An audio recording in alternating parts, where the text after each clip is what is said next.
Donc la causerie, très rapidement, c'est un peu la mi-temps, c'est très rapidement en fait de se focus sur un sujet précis. Et là, ce sujet-là, c'est le produit. Alors le produit, quand je veux dire le produit, c'est parce que quand on regarde vos supports, on va appeler ça les supports, c'est très spécial. On a une housse du coup de sac qui est du coup inédite aussi.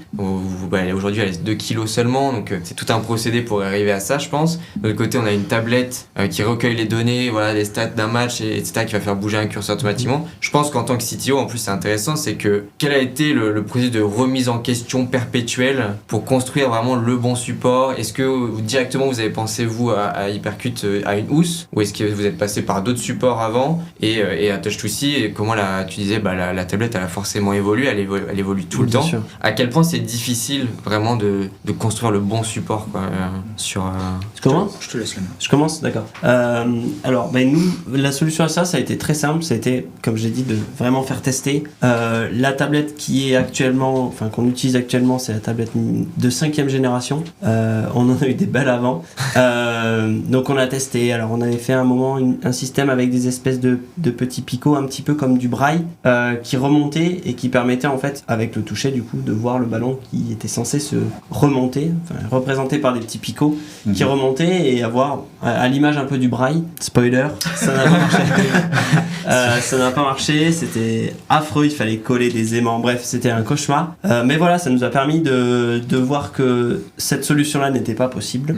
Et par itération, on a trouvé cette technique avec le curseur qui fonctionne plutôt bien. Je sais qu'il y a d'autres solutions, d'autres pistes aussi qu'on envisage, mais pour l'instant, celle-ci fonctionne quand même très bien. C'est vrai que ce qui est difficile, c'est qu'en fait, il faut arriver en fait au bout d'un moment à se dire, parce qu'on est tout le temps amené à plus, toujours plus, plus petit, plus léger, à rajouter des fonctionnalités, des choses comme ça. Il faut arriver en fait à avoir quelque chose de fiable, qu'on s'arrête sur une version, et ça nous fait défaut encore, parce que même sur les versions qu'on a actuellement, on a de l'audio, on rajoute de l'audio, on teste de la vibration, différents types de vibrations avec des vibreurs différents, tout ça. Donc vraiment, ce qu'on souhaite, c'est de s'arrêter à une version, de se dire on ne touche plus à celle-là, et de se concentrer après quelque chose qui soit complètement différent, avec un design différent, des choses comme ça. Mais voilà, il faut qu'on arrive en fait à ce que les gens nous disent rien à redire. Je sais pas si ça arrivera un jour, mais là j'ai rien à redire. Et puis voilà, après toujours des choses à faire, améliorer la connectivité. C'est difficile, dans la culture française, on a toujours à redire. Donc, c'est difficile. On n'y échappe pas non plus.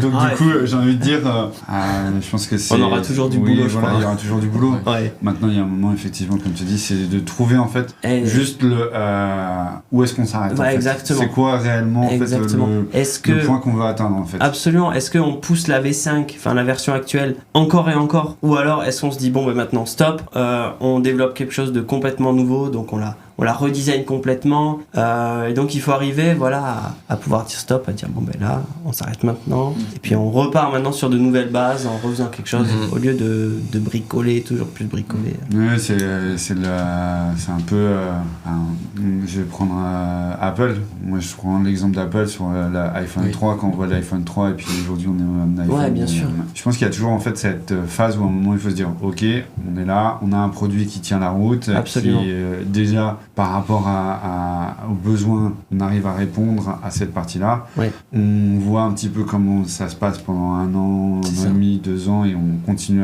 à faire et apprendre et à visualiser peut-être la nouvelle version et les autres. Et je pense que c'est quelque chose aussi, je rebondis là-dessus, mais quelque chose qui est différent, c'est que nous on fait de la prestation de service. Nos tablettes, à la fin du match, on les récupère, et donc on a cet aspect un peu vicieux alors je vais pas dire les bricoler, mais de les customiser au fur et à mesure en fait, parce qu'une fois qu'elle a fait un match, on se rend compte que il y a peut-être la vibration à améliorer, donc on récupère nos tablettes, et la même génération en fait peut être amenée à être modifiée, alors que vous, une fois que le produit est chez le client, mais tu vas pas sonner chez lui pour aller le modifier. Donc tu vois, nous on a cet aspect vicieux qu'on a la possibilité de l'améliorer au fur et à mesure, sans devoir en produire mesure de nouvelles. Au sein même des générations, il y a des générations. Absolument, en fait. exactement. Alors c'est chouette parce que ça nous permet de tester, tu vois, tester différentes choses, mais ça a l'autre aspect on a toujours la possibilité de le faire, donc forcément on le fait.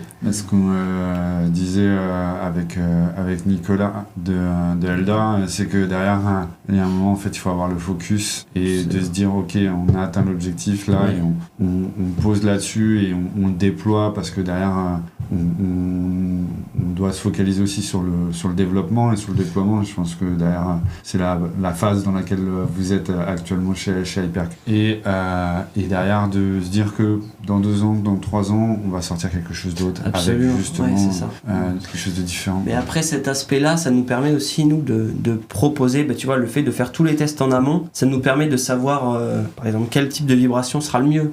Et donc, quand on choisit la V6, quand on fait le cahier des charges de la V6, on sait déjà qu'est-ce qui est le mieux. Et donc, ça nous permet de prendre cette avance-là en ayant pseudo-customisé nos versions pour essayer de... Mais voilà, et après, il faut arriver à s'arrêter à un moment. Mais c'est intéressant. Tu t'arrêtes à partir du moment où tu as, où tu penses que le produit est complètement terminé pour la cible à laquelle tu t'adresses. C'est ça, mais en fait, ça sera jamais terminé, je crois. Je crois qu'on s'est lancé dans des trucs, ça sera jamais fini. T'as mieux. C'est vrai, ça aurait pu être des gants connectés. Ouais, alors ça aurait pu être des gants connectés, ça aurait pu être un sac connecté, ça peut être plein de choses. En fait, à l'origine, on a pensé à des gants connectés. Sauf que les gants connectés, c'est pas interactif. Un gant connecté, tu mets un capteur à l'intérieur, donc c'est un gyroscope, je sais pas comment on peut dire ça. Bon, bref, c'est un gyroscope. Oui, tu sais, c'est ce que tu as dans les téléphones qui te permettent de t'orienter, qui permettent la boussole, bref, peu importe. Donc c'est un gyroscope. Et ça te permet donc finalement d'avoir une inclinaison dans l'espace, etc. Et les capteurs qu'ils ont fabriqués, je crois que c'est au Canada, ce sont des capteurs que tu mets dans les gants, et en fait ça va te donner une accélération, ça va te donner un point d'impact, ça va te donner une trajectoire dans l'espace, mais en fait tout le monde s'en fout de ça. On s'en fout de savoir comment tu as porté ton coup, etc. À quelle vitesse tu as accéléré ton coup, c'est génial, mais c'est pas intéressant. Au bout d'un moment, quand tu l'as fait 3 fois... C'est le truc de geek, ça, un petit peu. Ouais, c'est ça. Et c'est la raison pour laquelle ça n'a pas marché. C'est-à-dire qu'en fait, ça fait un flop, et c'est Everlast qui avait passé un deal avec cette boîte, et en fait ça n'a pas marché, parce qu'en fait ça n'a pas d'intérêt en termes de de performance sportive, etc. Peut-être à un moment, mais le spectre de mesure est très court. Et donc le capteur, on l'a vite oublié, on s'est dit c'est pas interactif, nous on voudrait faire un truc interactif. Après on a pensé à un sac, va fabriquer un sac. Il faut aller au Pakistan, va le déplacer, il faut le déplacer. Ouais. Et puis si tu as du SAV, il faut, voilà. Donc compliqué le sac. Aller expliquer dans un pays étranger où ils fabriquent des sacs au kilomètre, des milliers d'exemplaires, comment tu veux intégrer de l'électronique et tout, c'est trop compliqué. En plus je parle pas le pakistanais, donc on s'est dit non, c'est pas une bonne idée. Et en fait, en discutant avec mon petit frère un jour, à travers, c'était un repas, il me dit mais pourquoi tu fais pas une chaussette ? Et en fait c'est ça l'idée. On fait une chaussette, on prend du textile, on fait une enveloppe, on met des capteurs à l'intérieur, on recouvre le sac. Et en fait c'est comme ça que c'est arrivé. Voilà. C'est l'entourage. C'est exactement, c'est en discutant, tout simplement, comme on fait aujourd'hui. Peut-être que vous allez repartir avec des super voilà, donc c'est comme ça que ça s'est passé. Et ensuite on a commencé donc à faire des itérations, et c'est exactement ce que tu dis, c'est-à-dire qu'on fait une première, on fait un POC, ça marche, on a des mesures, c'est cool, on va le tester dans une salle, on a des retours de data qui sont plus ou moins bonnes, et on essaie de corriger ça, on va faire des filtres, on va améliorer la carte électronique qui était en V1, en V1, et puis après on va faire une V2, une V3. Ça, les itérations électroniques, on a fait quelques-unes aussi. Et puis après, effectivement, on fait des itérations avec le logiciel. Ouais. Voilà. En fait, nous, on a une approche un peu différente de la vôtre, c'est que on a un produit physique, mais on s'appuie beaucoup sur l'informatique. C'est-à-dire que notre produit, on va physiquement l'installer, et après, c'est l'informatique qui va faire le reste. Quand on va envoyer une information sur le sac, que la LED va s'allumer, elle va s'allumer à 500 millisecondes, 300 millisecondes, 20 millisecondes, en rouge, en bleu, en vert, peu importe. Après, c'est l'autre qui passe, etc. Est-ce qu'on attend la touche? Est-ce qu'on l'attend pas? Est-ce qu'on fait sur un tempo? est-ce qu'on met de la musique, est-ce qu'on la met pas, est-ce qu'on fait des bruits sonores pour dire on a tapé fort, voilà. Et voilà. Et en fait, toute cette évolution, on l'a fait autour du produit. Il y a le produit, mais il y a tout le reste. Ah oui, je vois. Et en fait, c'est tout le reste que nous on fait évoluer. C'est toute l'interaction en fait finalement avec l'utilisateur. La base est la même, mais après la base est la même. on va faire des sacs on va faire des hyperskins puisque c'est le nom du produit, pour des sacs suspendus, pour des sacs sur pied, pour voilà des choses comme ça. Oui, parce qu'il y a différents. Il y en a plusieurs. Ça c'est une question bête, mais du coup, est-ce que par exemple dans le futur vous imaginez faire des housses différentes en fonction des sacs, parce qu'il y a les sacs un peu plus gros où là c'est pour tout ce qui est uppercut, etc. Vous faites sur le sac on va dire classique. C'est prévu de faire peut-être une housse adaptée à des sacs différents, des formes de sacs. Aujourd'hui, on a une vingtaine de références. Marilyn serait là, elle nous le dirait avec précision, mais c'est une vingtaine de références environ pour tout type de sac, que ce soit donc des sacs sur pied, c'est déjà voilà. Toujours 8 capteurs. On avait fait une itération à 6 capteurs, mais c'était trop pénible. Donc on a abandonné cette idée-là. On est maintenant que sur du 8 capteurs pied-point. Donc on peut frapper qu'avec les poings, qu'avec les pieds, ou les deux si on veut. Et en fait, l'idée, c'est vraiment de faire des tailles en fonction de ce qu'il existe sur le marché. Mais en fait, on a la chance d'avoir un produit qui est très malléable. C'est-à-dire que notre assembleur textile, il a tous les patrons. Et si demain on lui dit on a un client qui nous demande des sacs en 182 par 38, eh bien il va le faire parce que c'est la base la couture. Est la même quoi. Exactement. Donc finalement on s'appuie sur un produit physique qui est assez, comme on dit, qui est assez verrouillé, techniquement parlant. La carte électronique est toujours la même, le code à l'intérieur c'est toujours le même, etc. Et par contre on va s'adresser au sac d'une manière différente. Voilà. Et vous avez une batterie du coup, comment ça fonctionne? Ouais, on a une batterie qui est donc intégrée dans le sac, enfin dans la housse, et qui dure entre 8 et 12 jours. D'accord. Voilà. Et donc et après toute la partie informatique, elle est déportée soit sur le téléphone, soit sur l'Hyperfit. D'accord. Et enfin sur la tablette finalement. Et après on a comment dire, un révélateur sonore. On a une enceinte Bluetooth où on se connecte sur le son de la salle de sport. Et c'est là qu'on va avoir tout, la musique, le DJ, le coach sportif, parce qu'on a intégré de l'IA. C'est pareil. Quand tu es sur un produit physique qui est assez rigide, comment tu veux intégrer des technologies comme celle-là? C'est trop compliqué. Bien sûr. Voilà. Est-ce que si on a le temps, c'est peut-être intéressant, vu que là on a la chance d'être en vidéo, tu as un produit, de pouvoir bien sûr. de pouvoir le présenter. Et tiens, j'ai une autre question quand tu es là. Ouais. T'as pas eu de problème lié au coût, au choc concernant la carte électronique? Non, parce que la carte électronique elle est derrière. D'accord. Et qu'elle est protégée, elle est bien protégée. D'accord. On a fait un gros travail là-dessus. Okay. Alors, quelle est la caméra? Je pense que celle au milieu, voilà. Pour ceux qui écoutent sur Spotify, du coup, on regarde la housse. C'est la housse. Donc ça, c'est pour un sac suspendu. Tu m'as dit quelle caméra? Celle qui est juste le gros écran ici. C'est une housse pour sac suspendu, c'est-à-dire qu'on va l'enfiler, le sac est sur ça. Voilà. Il y a une vidéo sur YouTube, sur notre chaîne, vous l'aurez. Ok. Et donc on a la partie électronique qui est ici. Et en fait, on a une carte électronique à l'intérieur avec une batterie. Et on recharge notre housse avec un câble. Ok. Ah oui. Ah ouais. Et donc vous avez, on livre un powerbank avec. Ok. Ce qui fait que vous n'êtes pas obligé de démonter le sac. Même si c'est facile à installer. Oui, c'est plus facile de recharger la batterie. Donc on a une batterie interne qu'on recharge par le biais d'une. Ah ouais, d'accord. Du powerbank. Ok. Et derrière chaque rond, il y a un capteur? Et derrière chaque rond, il y a un capteur. En effet, ce sont des capteurs qui sont souples. Oui, c'est ce que j'avais demandé. Du coup, c'est des trucs vraiment, on les sent pas quoi au final. Oui, d'accord, ok. Parce qu'il y a ça, puis derrière là, comment tu fais quand t'as des gens qui sont pas de la même taille? Qu'est-ce que t'as dit? Moi je fais 1m92. Ouais. Aujourd'hui je vais pas taper, je vais pas mettre mon poing de la même manière que. Tu vas te mettre sur un sac, sur un sac qui est à la hauteur qui te convient. Ok, d'accord. Ou alors si tu peux aussi envoyer en fait, donc vous le voyez, un sac qui est en 150. Excuse-moi.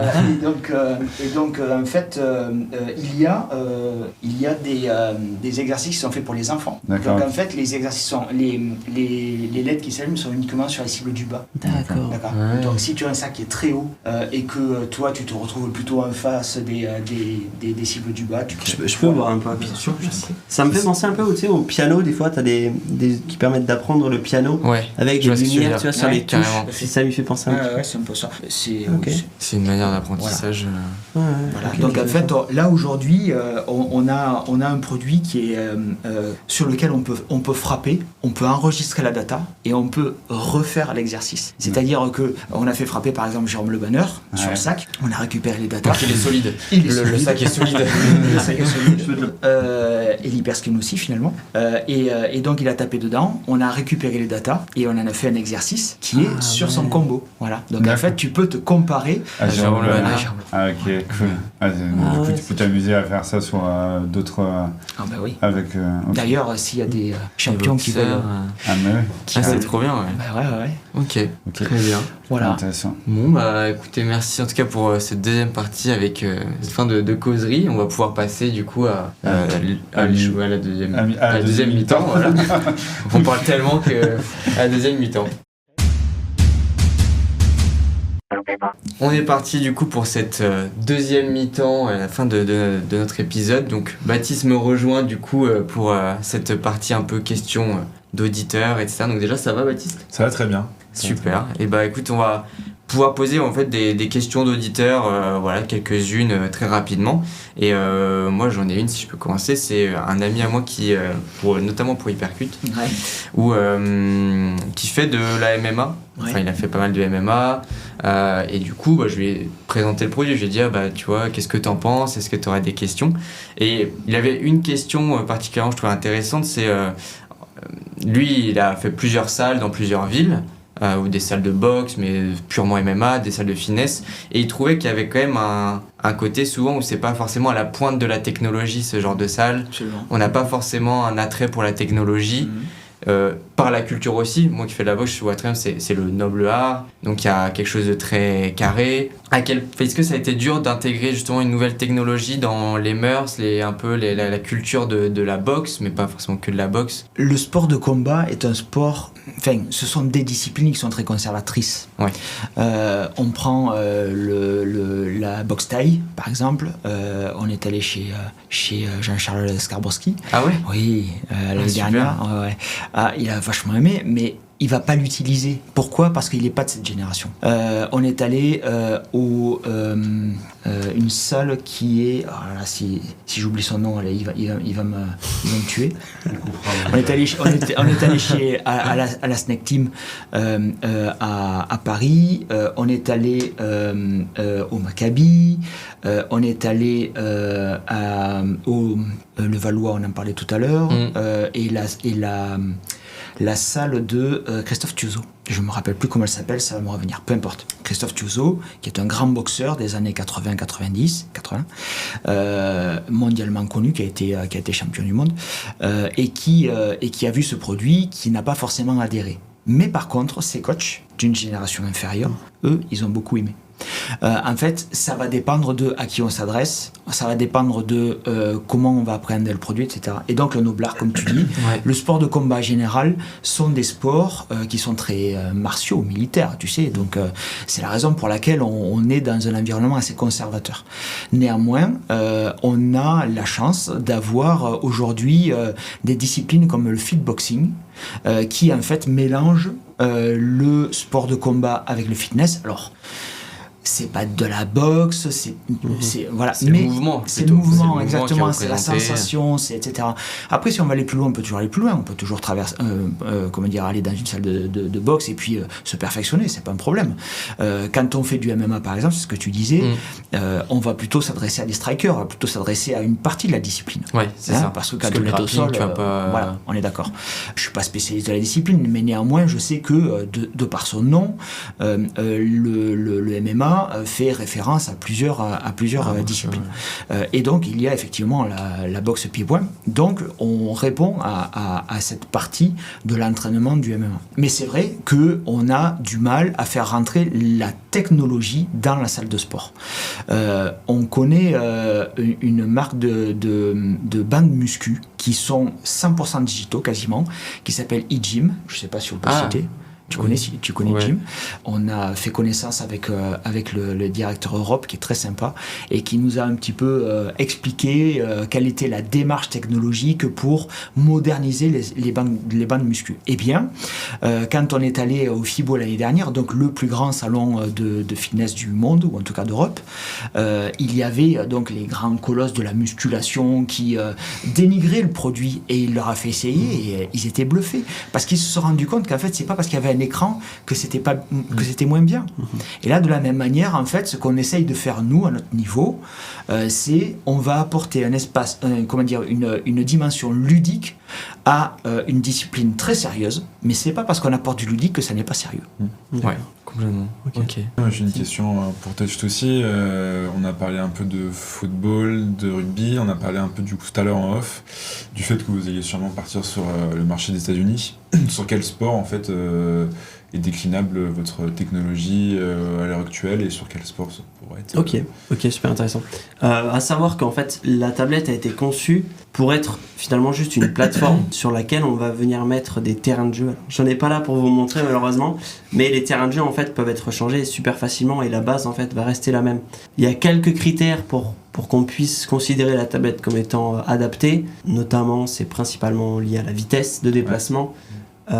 Peut-être que du tennis sera pas facile à suivre. Du moins nous l'idée c'est que ce soit quand même, on va pas juste bêtement mettre un sport juste pour mettre un sport, il faut que ça reste quand même que ça apporte une plus-value. Donc de ce qu'on a étudié, ce serait le basket, parce que c'est vrai que pour l'instant on s'est concentré sur foot, rugby, parce que c'est des sports qui sont populaires en France, en Europe.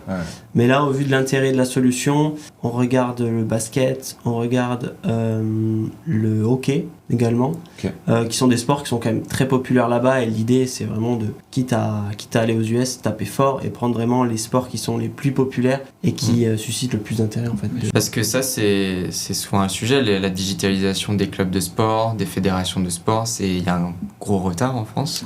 Oui. C'est un peu comme les salles, est-ce que ça rend compliqué parce que bon, les fédés c'est pas forcément les premières, par exemple les clubs et tout à lancer la technologie.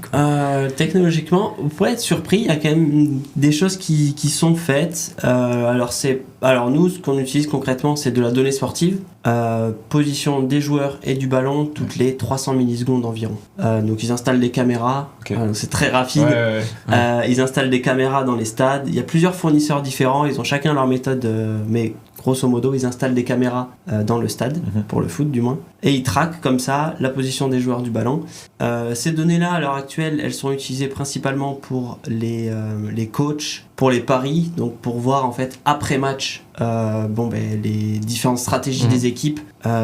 Nous, on est pour le coup un des seuls à utiliser les données en temps réel.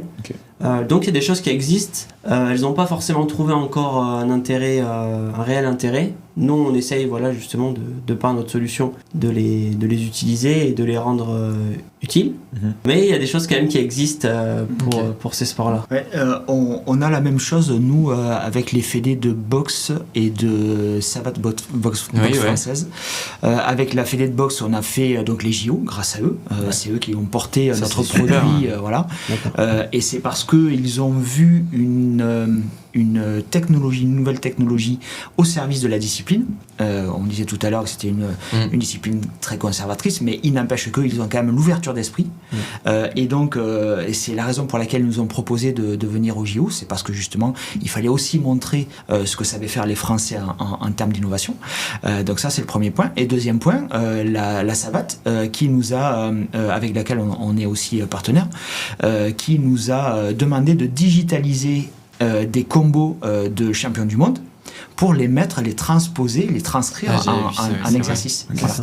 Donc ils sont pas encore aujourd'hui, on peut pas dire qu'ils soient 100% dans la digitalisation du sport, mais par contre il y a de la réflexion, on voit que petit à petit on y vient, et puis encore une fois, si on ne digitalise pas le sport, la génération Z, la génération qui est hyper connectée, et les autres, mais surtout celle-là, va se désintéresser, parce qu'on a besoin de digitaliser, on a besoin d'avoir de la data, on a besoin de... Voilà. Si Strava fonctionne aussi bien, c'est parce que les gens ont besoin de données, de savoir quelles sont leurs performances, etc. Oui, bien sûr. J'ai une autre question pour Hypercute du coup. Quand tu as montré le sac, Ouais. j'avais l'impression du coup les capteurs pouvaient s'allumer. Ouais. Et ça m'a fait penser, je pars peut-être un peu loin, mais ça m'a fait penser un peu au, comment dire, au truc où tu sais, les lumières s'allument et on doit aller toucher. Ouais. Je sais que c'est beaucoup utilisé, notamment chez tout ce qui est pilote de Formule 1, Ouais.